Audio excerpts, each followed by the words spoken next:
Friends, welcome back to my channel Aaradhya education 01। तो आज हम करने वाले हैं एसएससी का असाइनमेंट, जो कि बहुत इंपॉर्टेंट है, आपके एनुअल एग्ज़ाम में भी आएगा और उसके सारे क्वेश्चंस बहुत ज़्यादा इंपॉर्टेंट हैं। तो अगर आपको ये वीडियो अच्छी लगी तो प्लीज़ इसे लाइक सब्सक्राइब करना ना भूलें। तो चलिए स्टार्ट करते हैं। तो फ्रेंड्स, जैसा कि आप देख सकते हैं, हमारा एसएससी का 4th वीकली पेपर है ये, जिसमें कि chapter 10 grass root democracy part 1, chapter 11 grass root democracy part 2 and chapter 3 grass root democracy part 3 chapters आ रहे हैं, जैसा कि आप पूरे क्वेश्चन पेपर में देख सकते हैं।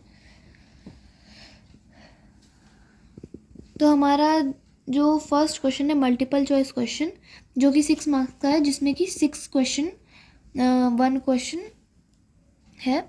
तो हमारा फर्स्ट क्वेश्चन है, the group of individuals or the system that makes the rules and ensure that they are followed is called। तो इसका मतलब है कि द ग्रुप ऑफ इंडिविजुअल्स का मतलब होता है अलग अलग ग्रुप्स जो कि अलग सिस्टम में होते हैं और रूल्स एंड रेगुलेशंस बनाते हैं, जो कि देखते हैं अगर वो रूल्स को अच्छे से फॉलो कर रहे होते हैं कि नहीं। तो इसका आंसर, तो पहला ऑप्शन है option a the government, option b the legislature, option c the judiciary, option d the head of the state. तो इसका आंसर आएगा option a the government. Then हमारा सेकंड क्वेश्चन है, the dash is the organ that makes new laws. यानी कि इसका मतलब है कि ऐसा कौन सा ऑर्गन है जो न्यू लॉज यानी कि नए रूल्स बनाता है। तो इसका आंसर आएगा, सबसे पहले ऑप्शन देख लेते हैं, जो कि ऑप्शन है executive, option B judiciary, option C legislature, option D patwari. तो इसका आंसर आएगा ऑप्शन सी लेजिस्लेचर। देन हमारा थर्ड क्वेश्चन है, वंदना बहादुर Mehta is a member of the Bhil community from the village of khandvi in। तो इस यहाँ पे क्वेश्चन की मीनिंग है कि जिनका नाम है वंदना बहादुर मेहता, वो भिल कम्युनिटी की मेंबर है, तो वो खांडवी से बिलोंग करती है। और खांडवी कहाँ पे है? तो हमारा ऑप्शन है option a Madhya Pradesh, option b Uttar Pradesh, option c Maharashtra, option d Telangana. तो इसका राइट आंसर है ऑप्शन ए मध्य प्रदेश।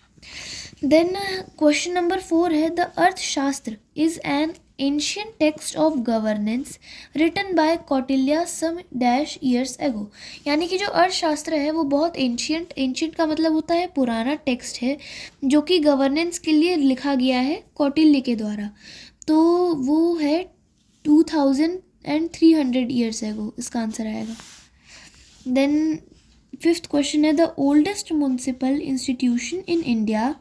यानी कि जो सबसे ओल्डेस्ट म्युनिसिपल इंस्टीट्यूशन का मतलब होता है नगर निगम। तो सबसे ओल्डेस्ट म्युनिसिपल इंस्टीट्यूशन जो है, पहले ऑप्शन देख लेते हैं। Option a the Madras corporation, option b the west Bengal corporation, option c the Uttar Pradesh corporation, option d the Madhya Pradesh corporation. तो इसका आंसर आएगा option a the Madras corporation. Then ये है हमारा सिक्स्थ क्वेश्चन, जो कि cities and towns are divided into smaller units called. यानी कि इसका मतलब है सिटीज़ एंड टाउन्स, जो सिटीज़ और टाउन्स होते हैं जिन्हें हम कुछ पार्ट्स में डिवाइड कर देते हैं, तो हम उन्हें क्या बोलते हैं? तो ऑप्शन ए है स्टेट्स, ऑप्शन बी है वार्ड्स, ऑप्शन सी है ग्राम पंचायत, ऑप्शन डी है ज़िला। तो इसका आंसर आएगा बी वार्ड्स। देन हमारा यहाँ पे क्वेश्चन नंबर 2 आप देख सकते हैं, जो कि very short answer type questions, जो कि है 4 मार्क्स की, 1 क्वेश्चन 2 मार्क्स का है। तो हमारे यहाँ पे फर्स्ट क्वेश्चन है, व्हाट इज़ गवर्नेंस। गवर्नेंस क्या होती है? फ्रेंड्स, जैसा कि हमने टेस्ट पेपर में देखा था, क्वेश्चन था उसमें व्हाट इज़ गवर्नेंस। तो इसका आंसर आएगा the process of making rules and decisions. यानी कि जो एक प्रोसेस होता है जो रूल्स और डिसीजंस को बनाता है, and ensuring they are followed to maintain social order, और देखता है कि वो सोशल ऑर्डर को अच्छे से मेंटेन कर रहे हैं या नहीं कर रहे हैं। इसे हम गवर्नेंस कहते हैं। अब हमारा 8th क्वेश्चन है, how many tiers are there in panchayati raj system. ये क्वेश्चन की मीनिंग है कि पंचायती राज सिस्टम में कितने टायर्स होते हैं। तो फ्रेंड्स, जैसा कि आपने पेपर में पढ़ा, how many tiers are there in the panchayati raj system, तो इसका आंसर आएगा there are 3 tiers in panchayati raj system. यानी कि पंचायती राज सिस्टम में 3 टायर्स होते हैं, और वो कौन कौन से होते हैं? फर्स्ट है जिला परिषद, दूसरा है ब्लॉक पंचायत, तीसरा है विलेज परिषद। तो फ्रेंड्स, अब हम करेंगे question number 3, short answer type questions, जो कि 6 मार्क्स का है। यानी कि ये जो 1 क्वेश्चन है वो 3 मार्क्स का है। तो हमारा जो फर्स्ट क्वेश्चन है वो है, mention the 4 headquarters mentioned in Kautilya's Arthashastra. यानी कि हमें 4 हेडक्वार्टर्स को मेंशन करना है जो कि कौटिल्या के अर्थशास्त्र में है। फ्रेंड्स, जैसे कि हमने पेपर में पढ़ा, मेंशन द 4 हेडक्वार्टर्स इन कौटिल्यास अर्थशास्त्र, तो इसका आंसर आएगा कौटिल्यास अर्थशास्त्र मेंशंस 4 हेडक्वार्टर्स आर। तो पहला आएगा Sangrahana sub district, Karvatika district, Dronamukha regional, Sthaniya provisional. It is stirred frame from village to regional capital. Sub district का मतलब होता है एक डिस्ट्रिक्ट में ही एक ऐसी जगह होती है, तो सब डिस्ट्रिक्ट का मतलब होता है डिस्ट्रिक्ट में ही एक ऐसा पार्ट होता है जिसे हम डिवाइड कर देते हैं तो वो सब डिस्ट्रिक्ट बन जाता है। और रिलीजनल का मतलब होता है जो अपना हमारा रिलीजन होता है, यानी कि जैसे हिंदुज़म एंड इस्लाम, वो होता है रिलीजनल। प्रोविजनल का मतलब होता है ऐसा पार्ट जो कि कहीं बाहर का हो, तो उसे हम सत्या यानी कि प्रोविजनल कहते हैं। तो फ्रेंड्स, हमारा 10th क्वेश्चन है डिफाइन वर्ड्स। तो जैसे कि आपने पेपर में पढ़ा, हमें वर्ड्स को डिफाइन करना है। तो इसका जो आंसर है वो है smaller units of cities and towns. यानी कि मैंने आपको पेपर में पहले ही बताया था, जो यूनिट्स होते हैं सिटीज़ और टाउन्स की, smaller units divided for administrative purpose. यानी कि जो एडमिनिस्ट्रेटिव पर्पस के लिए मतलब कि उन्हें डिवाइड किया जाता है, उसे हम वर्ड्स कहते हैं। तो फ्रेंड्स, हमारा 4th क्वेश्चन है लॉन्ग आंसर टाइप क्वेश्चन, जो कि है 10 मार्क्स का। 1 क्वेश्चन 5 मार्क्स के हैं। तो हमारा यहाँ पे फर्स्ट क्वेश्चन है 11th क्वेश्चन, जो कि है what are the key features of democracy. यानी कि डेमोक्रेसी के क्या की फीचर्स हैं। जैसा कि हमने असाइनमेंट पेपर में पढ़ा, what are the key features of democracy, तो हमारा आंसर है A, role of the people, people के क्या रोल होते हैं। Democracy is based on principles that ultimate power lies with people.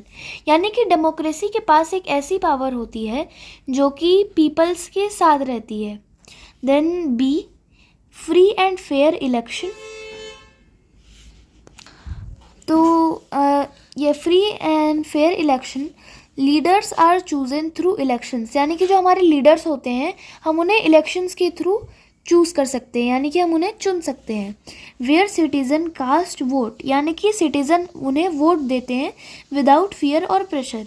Without यानी कि बिना किसी डर और बिना किसी प्रेशर के। Then c, equality before law, every citizen regardless of caste, gender और वेल्थ एन्जॉयज़। यानी कि जितने भी हमारे सिटीजन्स होते हैं, ना उन्हें कास्ट की टेंशन होती है ना ही जेंडर की, वो आराम से एंजॉय कर सकते हैं wealth. Equal status before law, यानी कि लॉ के पहले जो इक्वल स्टेटस होता है उसे हम कहते हैं इक्वालिटी बिफोर लॉ।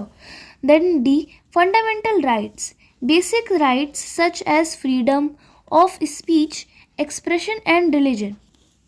यानी कि फ्रीडम ऑफ स्पीच, यानी कि हम बिना किसी डर के हम बोल सकते हैं, एंड रिलीजन का हमें कोई डर नहीं है। Then E, majority and minority protection, decisions are taken by majority but minority are protected and respected. यानी कि जो हम डिसीजंस ले सकते हैं वो उन्हें हम माइजॉरिटी कहते हैं, बट जो माइनॉरिटी होती है, जैसे कि हमारा नेशन, तो हमें उसको प्रोटेक्ट करना चाहिए और रिस्पेक्ट करना चाहिए। देन फ्रेंड्स, हमारा नेक्स्ट क्वेश्चन है why is local governance important in India, what are some example of governance related issues that arise in villages. तो इस क्वेश्चन का मतलब है कि ऐसी लोकल गवर्नेंस हमारे लिए क्यों इम्पोर्टेंट है, और लोकल गवर्नेंस में ऐसी कौन सी इश्यूज़ हैं जो कि विलेजेस में होती हैं। जैसा कि हमने क्वेश्चन पेपर में पढ़ा, why is local governance, what are some example of local governance relate. Then इसका आंसर आएगा local governance is important in India as local issues can be resolve. इसका मतलब है लोकल गवर्नेंस हमारे इंडिया के लिए इम्पॉर्टेंट है क्योंकि जो लोकल इश्यूज होती हैं वो हम उन्हें सॉल्व कर सकते हैं। Every issue can not be taken to the state और नेशनल लेवल, यानी कि ऐसी लोकल इश्यूज जो है, सारी लोकल इश्यूज़ को हम स्टेट लेवल और नेशनल लेवल पे हम नहीं लेके जा सकते हैं। Examples of governance related issues arrived in villages, यानी कि कुछ ऐसे एग्जाम्पल्स जो कि विलेजेस में इशू होते हैं। देन जो हमारा फर्स्ट एग्जाम्पल है वो वाटर स्कैरसिटी फॉर इरिगेशन, यानी कि हमें वाटर की ज़रूरत पड़ती है सिंचाई के लिए। इरिगेशन का मतलब होता है सिंचाई। Then number 2, damaged the road maintenance, यानी कि जैसे रोड नहीं बनी है, रोड मेंटेनेंस विलेजेस में डैमेज होते हैं। देन थर्ड है विलेज प्राइमरी स्कूल मैनेजमेंट, यानी कि जो विलेज में प्राइमरी स्कूल्स होते हैं उनको अच्छे से मैनेज नहीं किया जाता है। देन फोर्थ है लैंड डिस्प्यूट्स। लैंड डिस्प्यूट्स का मतलब होता है जो कि ज़मीन सूखी पड़ जाती है। एंड देन जो फिफ्थ है क्रॉप थेफ्ट। क्रॉप थेफ्ट का मतलब होता है फसली के जो चोरी करते हैं। देन फ्रेंड्स हमारा सिक्स्थ एग्जाम्पल है इलेक्ट्रिसिटी सप्लाई। विलेजेस में अच्छे से इलेक्ट्रिसिटी सप्लाई नहीं हो पाती है। सेवेंथ है हेल्थ केयर एक्सेस, यानी कि जो विलेजेस में हेल्थ केयर, यानी कि विलेजेस में ज़्यादा हॉस्पिटल भी नहीं है। एंड एट्थ है sanitation and waste management. Sanitation का मतलब होता है साफ़ सफाई, तो वहाँ पे साफ़ सफाई भी नहीं है विलेजेस में। हमारा क्वेश्चन कंप्लीट होता है। देन फ्रेंड्स हमारा 12th क्वेश्चन है explain the meaning of grass root democracy, why is it important, यानी कि हमें ग्रास रूट डेमोक्रेसी को एक्सप्लेन करना है और वो हमारे लिए इम्पॉर्टेंट क्यों है। फ्रेंड्स जैसा कि आपने पेपर में पढ़ा, explain the meaning of grass root democracy, why is it important, तो इसका आंसर आएगा grass root democracy means democracy at the lowest और लोकल लेवल, यानी कि ग्रास रूट डेमोक्रेसी का मतलब होता है कि ऐसी डेमोक्रेसी जो कि लोकल या फिर लोएस्ट लेवल पे हो, where people directly take part in governance, जहाँ पीपल डायरेक्टली गवर्नेंस में पार्ट ले सकते हैं। In India this is done through Panchayati Raj, यानी कि जो इंडिया में डायरेक्टली जो जैसे हम गवर्नमेंट में पार्ट लेते हैं वो पंचायती राज के द्वारा हो सकता है। In villagers and in towns and cities, villages में भी हो सकता है और टाउन्स एंड सिटीज़ में भी हो सकता है। ये हमारे लिए इम्पोर्टेंट क्यों है? It is important because A people can discuss their problem and find solution, people अपनी प्रॉब्लम्स को डिस्कस कर सकते हैं और अपनी सॉल्यूशन को यानी कि अपनी सॉल्यूशन भी निकाल सकते हैं। Be villagers and town people can participate in decision making, जो विलेजर्स होते हैं यानी कि गांव के लोग होते हैं, एंड टाउन पीपल का मतलब होता है जो शहर के लोग होते हैं, वो डिसीजन मेकिंग में पार्टिसिपेट कर सकते हैं यानी कि उसमें भाग ले सकते हैं। एंड थ्री जो सी है, it makes democracy stronger and more meaningful, यानी कि जो अभी हमने ऊपर दोनों आपको चीज़ें बताई ये डेमोक्रेसी को बहुत स्ट्रॉन्गर बनाती है और मीनिंगफुल भी बनाती है। जो है last D, it helps in the development of local areas, ये लोकल एरियाज़ की डेवलपमेंट में मदद करती है। देन फ्रेंड्स हमारा नेक्स्ट क्वेश्चन है what is the relationship between panchayat समिति, ग्राम पंचायत एंड ज़िला पंचायत। इसका मीनिंग है कि पंचायत समिति, ग्राम पंचायत और ज़िला परिषद में क्या रिलेशनशिप है। तो फ्रेंड्स जैसा कि आपने पेपर में पढ़ा रिलेशनशिप बिटवीन पंचायत समिति, ग्राम पंचायत एंड ज़िला परिषद, तो इसका आंसर है village level directly addresses the local issues such as road, water and education, यानी कि विलेज में हम डायरेक्टली लोकल इश्यूज़ को एक्सेस कर सकते हैं, यानी कि हम उसे डायरेक्ट बोल सकते हैं किसी से भी, जैसे कि फॉर एग्जांपल रोड की इशू, वाटर एंड एजुकेशन की issue. Block level coordinate work of multiple gram panchayat and present land to district level, यानी कि जो कोऑर्डिनेट होता है ब्लॉक लेवल में वो ग्राम पंचायत और लैंड एंड डिस्ट्रिक्ट लेवल में प्रेजेंट रहता है, यानी कि वहाँ पे मौजूद रहता है। देन हमारा जो थर्ड है ज़िला परिषद, जो कि है oversee larger projects and government schemes across multiple blocks. यानी कि ज़िला परिषद का मतलब होता है या जो इनके प्रोजेक्ट्स होते हैं बहुत लार्जर, यानी कि बहुत बड़े प्रोजेक्ट्स होते हैं जो कि गवर्नमेंट के होते हैं, अक्रॉस मल्टीपल ब्लॉक्स यानी कि बहुत सारे ब्लॉक्स के अलावा।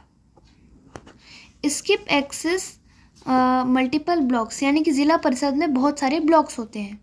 तो फ्रेंड्स, जैसा कि हमने पढ़ा आज एसएससी का असाइनमेंट पेपर, जो कि बहुत इंपॉर्टेंट है, आपके एनुअल एग्जाम में भी आएगा। आप इसे अच्छे से प्रैक्टिस करिए और अच्छे से रिवीजन करिए। अगर आपको कोई भी डाउट हो तो आप मुझसे कमेंट बॉक्स में पूछ सकते हैं। और अगर आपको ये वीडियो अच्छी लगे तो प्लीज़ इसे लाइक, शेयर, सब्सक्राइब और कमेंट करना ना भूलें। बेल आइकन प्रेस करना ना भूलें ताकि आपको आगे की नोटिफिकेशन मिलती रहे। तब तक के लिए thank you so much for watching. Bye.